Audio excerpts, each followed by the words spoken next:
Thanks, Jane, and to Ovarian Cancer Australia for the opportunity to come and present this data to you this morning.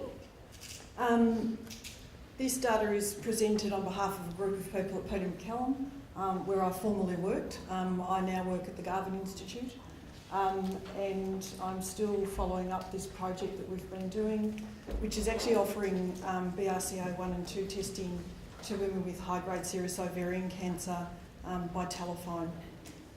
And I'll talk a little bit about Australia's adoption to mainstreaming as I go through the presentation, which is something that Australia has been quite slow in adopting. So if we think about the world of genomics, there's been very rapid development of genomic testing, and I think in particular the treatment options available to women with ovarian cancer who are BRCA 1 and 2 mutation carriers makes it essential that we actually offer them genetic testing at a much earlier stage than most of them are being offered it now. In fact, it would be ideal if we could offer it to them at diagnosis. And that's because we know that there's improved management for women if they can have access to PARP inhibitors, and also that we can actually reduce the risk of women developing ovarian cancer by those women having bilateral salpingo-oophorectomy if they're identified to be BRCA 1 or 2 carriers. And so what we have to think about then is delivering genomic information for the best use. Traditionally, genetic information and germline genetic testing in Australia has been undertaken by clinical genetic services. And that's been a process of people coming into clinics and having generally face-to-face genetic counselling. Genetic counselling for many familial cancer centres in Australia is a time-consuming process for women and quite resource-intensive as well for services. So we have this concept called mainstreaming genetics, and it's actually the strategy for people to most effectively use genomic knowledge and technologies to benefit patients. And so what it is, it's actually just incorporating genetics into standard practices of mainstream healthcare. So genetic testing has, for germline testing, has traditionally sat outside the realm of mainstream healthcare. And Australia, I can put my hand on my heart, I'm actually the current president of the Human Genetics Society of Australasia. Australia is a very slow adopter to mainstream genetics, and that's something that we are trying to influence at the moment. If we look at colleagues and services, particularly in the UK, we'll see that as early as 2011, they were having conversations and implementing national programs in regards to mainstreaming, and ovarian cancer was one of the areas where mainstreaming has been very effective. What is mainstreaming? Mainstreaming is the most effective use of genomic knowledge and technologies to benefit patients in different clinical specialties. And it proposes that the diffusion from clinical genetics to other areas is not sufficient, and that mainstream medicine must incorporate genetics into their own standard practices. Now look, there are a lot of barriers to that, and I appreciate it's not just as easy as saying that everybody should be off ordering germline genetic testing, because there are significant familial implications. But I think when you think about women with ovarian cancer, it's a matter of developing service models that are actually efficient and acceptable to women who are often quite unwell having treatment for ovarian cancer. So what we have to think about, as I said, is clinical models that deliver the best form of genetic counselling and testing for women. The models that we have currently are often complex, they're time-consuming and resource-intensive. We also know that in Australia and in other parts of the world, there's actually a shortage of clinical geneticists and genetic counsellors. So we now need to really seriously consider new models to actually deliver genetic information for the benefit of the patients and their family. So if we think about ovarian cancer as an example in Australia, for over 10 years there's been really discussion about mainstreaming, but unfortunately there's been a lack of clear operational direction regarding how best to go about providing BRCA 1 and 2 testing for Australian women. We know that in women with ovarian cancer, high-grade serous ovarian cancer, about 15% of those women will actually have a BRCA1 or 2 mutation. And we know that the referral rate in Australia has been quite low to genetic services.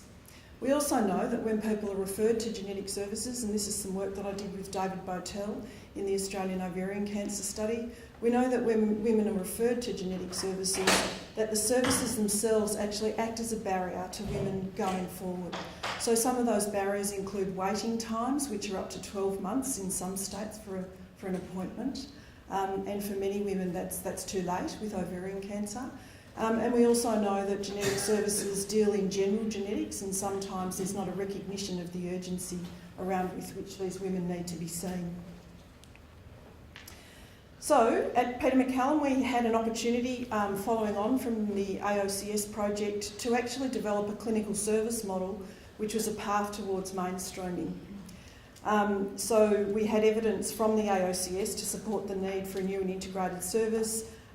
We know that telephone genetic counselling is a very effective way to be providing services, and we actually had experience in providing telephone genetic counselling.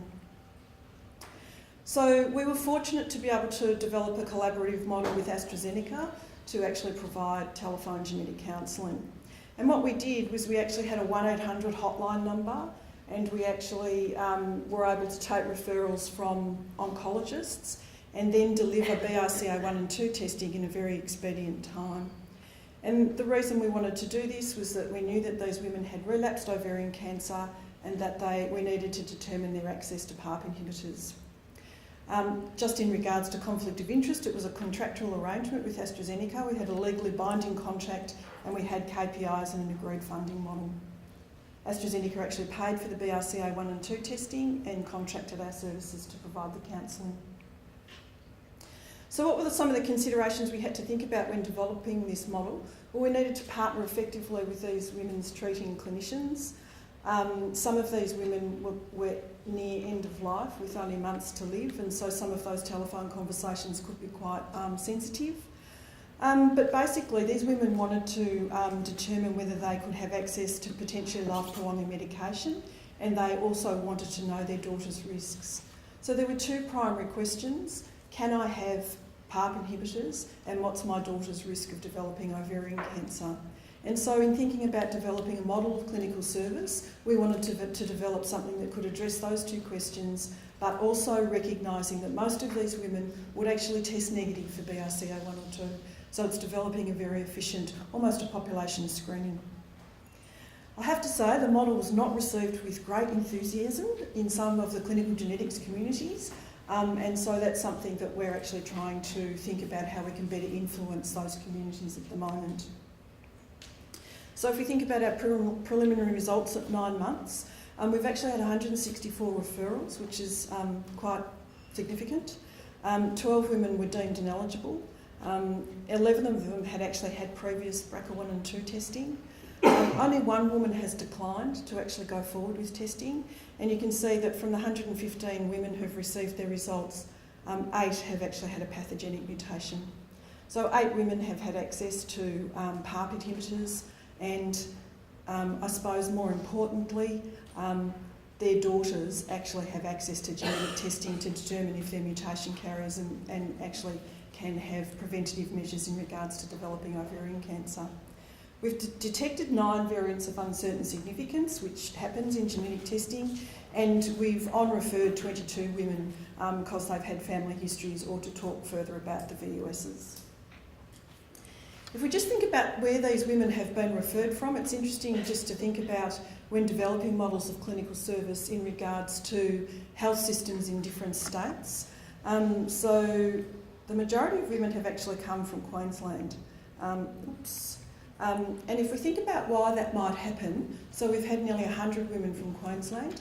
The actual waiting list for an appointment in the Queensland Public Genetic Service is 12 months, which is unacceptable. It's by no fault of the Queensland Clinical Genetics Unit. They have to deal with a lot of referrals. And also that the system of gynae-oncology in Queensland seems to have a more private flavour to it than in other states. But you'll also see that we've had 31 women referred from Western Australia. And I think also because of the distances in Australia that people face in coming to clinical genetics units, a telephone service has been really effective because a lot of those women have lived hundreds of miles from being able to access these services. So you'll see that the mean age for these women, this is self-reported information, but the first diagnosis was 62. When they referred, it was at age 67. Most women had daughters. And you can see that we don't have data yet about their family history, but a small number of them have a family history which has warranted referral on. A number of them have actually had family histories of bowel cancer, which makes us then think of Lynch syndrome, so we've referred them on to clinical genetics units. If we think about the referring oncologist characteristics, as I said, most of the referrals have come from Queensland, and you can then see where the other referrals have come from. So I suppose in designing this model, we wanted to think about the resource impact. If we think about, we've gone back and done some preliminary analysis. The mean time spent in direct patient contact, which is consenting people and right through to returning results, has been 36 minutes. And my genetic colleagues have been quite horrified when they've seen this. But basically what women want to know is, do I have a mutation and what's the risk to my daughters? And so we don't need to invent great systems where they have to collect all their family history information and verify the cancers. We actually need to find out if those women are mutation carriers or not. And the mean time spent with women who have actually had a mutation detected has been 56 minutes. The turnaround time, the average time from referral of the women to result disclosure has been about 40 days. And there's variation in that because some of the women have, there's been delay in them actually getting their blood taken for BRCA1 and 2 mutation testing. So in finishing up, I'd just like to say that at the moment, this looks like a very effective way to provide women with access to BRCA1 and 2 mutation. It's not ideal. What we'd like to see is that actually gynae-oncologists or either other health professional oncologists actually order testing either at the time of diagnosis or further out after diagnosis. But this is a path to actually transitioning to mainstreaming. I think we've got a long way to go in Australia. There are a number of initiatives that the HGSA is undertaking in regards to developing this with COSA and other societies as well. And the most important thing to think about from a woman's perspective is that this technology is delivered in a safe and ethical way, but we don't need to put barriers in place in regards to people accessing the technology. Thank you very much.